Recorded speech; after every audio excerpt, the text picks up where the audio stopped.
Let's have fun together with my PACHIRA Aquatica.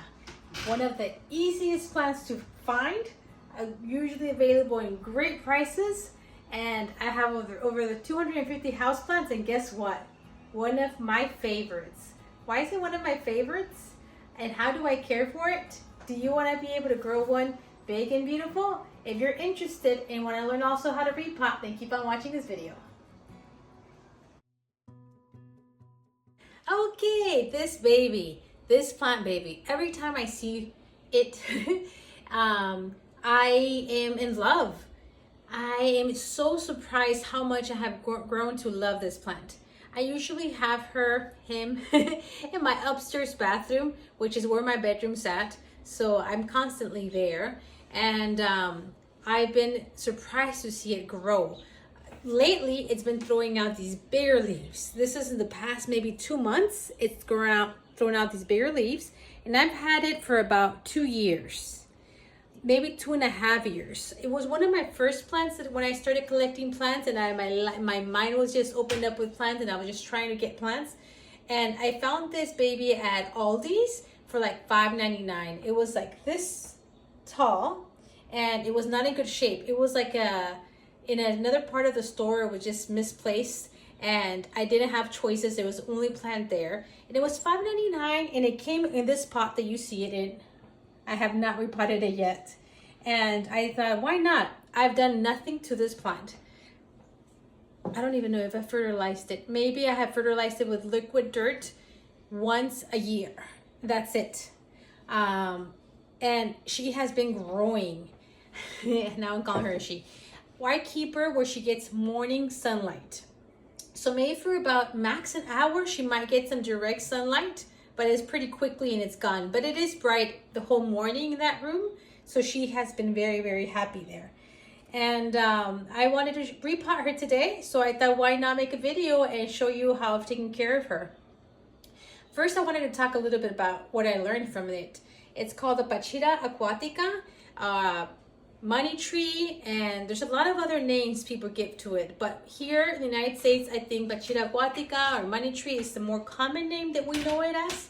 And I was so interested to learn that this is a tree that usually grows in a swamp area. And I was in shock because I thought this plant, I was supposed to be very, very careful not to overwater, just because the roots are thick here in this part. So I just thought that it was, it does have a water reservoir, and I just thought it was going to be more prone to root rot. But in my little research that I was doing right now before the video, I realized that it says that it actually grows in swampy areas, and it likes to be, it can be watered often, like even twice a week. I have not been watering it twice a week, and she's been very happy too. I water her maybe once every 2 weeks. So this kind of teaches me what I was reading online, that this plant is pretty hard to kill. Like I water it once every 2 weeks, and she's happy. And it seems like other people water it every twice a week, and it's happy too. As long as it has a good drainage hole in whatever pot you water in, let the water go out from the bottom.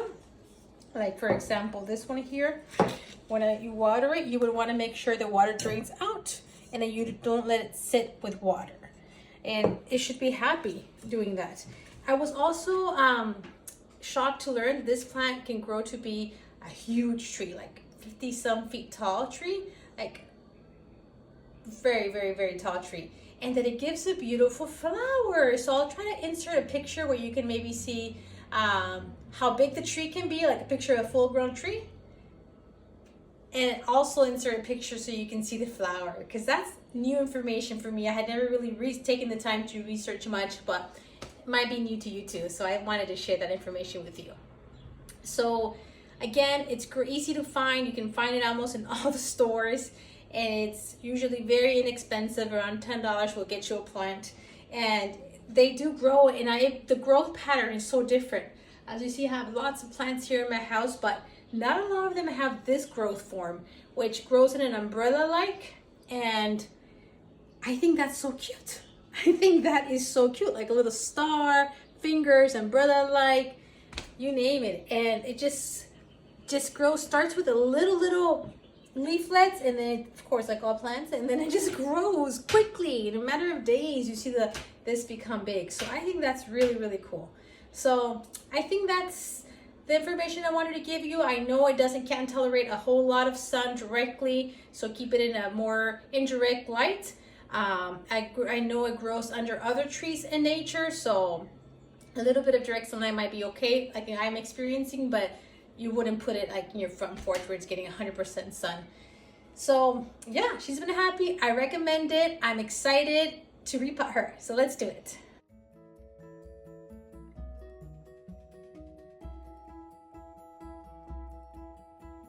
Okay, so I'm gonna get started. Now, what soil am I using? This is a soil I get it from my local nursery. It's for indoor houseplants. My nursery is Plant & Seed Nursery, but I know this is just one nursery that's here locally. So I would recommend going to your local nursery and asking them what they recommend for indoor houseplants. This is not a fancy brand, it's a nursery brand, so it's the cheapest one they have versus the fancier brands, and I've been happy with it. So I'm not even going to amend it for this plant. It's a pretty good soil, and I know it because when I go like this, I make a fist. You see how it kind of crumbles away? It doesn't stay like mud into a little, because it's so compact, it doesn't stay like a ball. If it was that compact, that would be too much for indoor houseplants, because indoor houseplants don't get as dry as quickly as outdoor houseplants. So you definitely want always a soil that's very well drained, that flows quickly, that can allow oxygen to go in, so the plant's roots won't stay wet to very long time. So like I said, I haven't repotted my plant since I bought it about 2.5 years ago. I don't always rush to replant my plants. If they're doing good, I leave them. So it's a matter of watching your plant. If it's not doing that good, then definitely you have to do it quickly and change it. This is a very compact soil, and it's been doing fine. And now I know why, because it's a plant that can tolerate almost a lot of conditions. It was a really small pot, so even though maybe this is very compact soil that retains maybe water, but it was such a, oh my, what's this plastic? It was such a small pot that it still dried out pretty quickly. What's this? Look, I'm finding a ladybug carcass because I had a lot of ladybugs in my upstairs. Oh baby, what happened to you, ladybug? So yeah, I'm just trying to remove some of this oil soil. Let's check out the roots. I've never seen its roots. Like, I know these are like part of the roots and they're just thicker, but then they should have some, it has some thin roots down here. And I think they're very thin from the feel of it. Okay, and I feel like I'm gonna break them because they're so thin. You see how thin they are? So,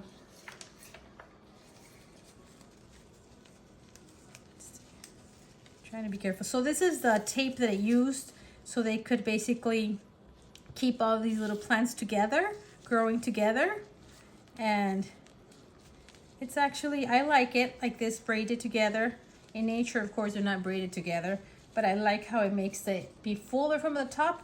Since more plants grow together, then they just fluffier from the top. Okay, I'm not, you know, this soil has not been bad for it, so I'm not going to stress too much on removing all of it. So this is where it was at. This is where I'm going to change it to. Is it bigger? It's bigger.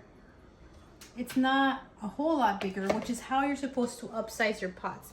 Usually 2 inches up is what you should do. You shouldn't like be a big jump of size.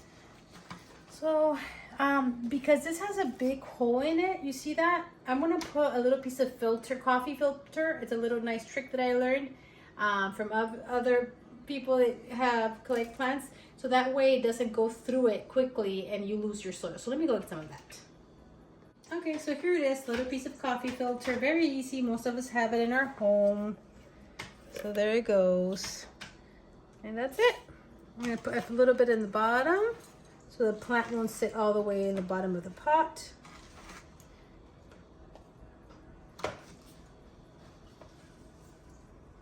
See, the soil was around here, so I'm gonna try to do the same thing where put the soil around the same area. All right.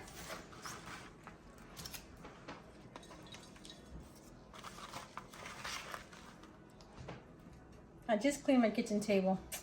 Oh well. I can't wait for the spring, and then I'll be out there repotting plants if the mosquitoes let me. That's always the challenge of every year. One day we'll get it under control. I'm putting a little extra because I'm gonna push it in. Okay. Yeah. So fluffy, look what a difference. It really went in. So we're gonna put some more.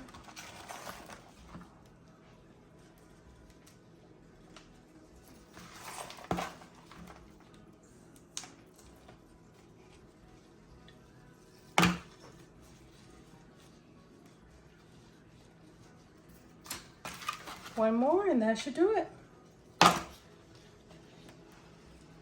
You know what I could have done? I was gonna put a little bit of the fertilizer mixed in there, but I forgot, and that's okay. Because it is like, we are approaching April, so it's basically gonna be spring. I use different fertilizers. This is one of the ones that I use and I do recommend. It's Oskamot, and it says for outdoor and indoor houseplants. What I like, it says no burn pledge. Doesn't burn your plants. Some of the synthetic fertilizers can burn plants. Synthetic and non-synthetic. Synthetic. So you gotta be careful. This one, it doesn't matter if you put it close to the plant. It's not gonna burn it. So you can read the instructions about how much to put, but I just do, you know, something light like this, and I haven't had any issues with any plants burning. So what it does is slowly releases fertilizer every time you water it, which I did want to go ahead and water it, and then that's it. It's gonna start getting the nutrients it needs to even grow more quicker. So there's a drainage hole. I have my water here. The water shouldn't be too hot or too cold. And now just do a thorough watering. You want to water it. You want to see water drain out from the bottom. Obviously it's very dry soil, so it's soaking it all in. When it's had enough water, it's going to drain out through the bottom.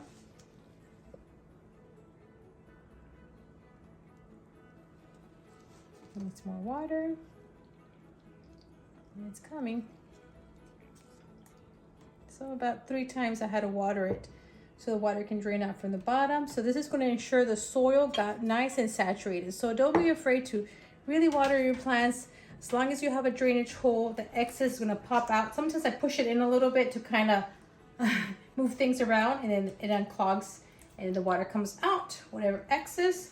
And that's the trick to watering your house plants, is you letting the extra water drain out, never letting it just sit on water. You gotta be very careful with that, because that is a common killer of house plants. So there we go. I usually use something like this, so I can put my plants back where I want them. It catches a little extra water. It's visible. You can always dump the extra and then take your beautiful plant wherever you want it. So that's it. I won't water that plant until the soil is completely wet, dry, in about 2 weeks. So that makes it even easier. I don't have to stress about a plant that I have to water so often. Most of the plants that I own are plants that do not need often watering. I think the most quickest that I need to water a plant is once a week. The plants that need watering very often, every 2 to 3 days, I don't have them anymore in my house because it's too much work. But that's how I can manage to have over 250 house plants that are easy. So this is definitely an easy plant. This is definitely a beautiful plant. So if you're new in having plants, this is definitely one I recommend. There's a lot more that I recommend. So if you want to learn about plants that I recommend, don't forget to subscribe to my channel. Give it a thumbs up if you enjoyed this video, and I'll keep sharing my plant journey. Have a wonderful day. Thanks for watching. Bye.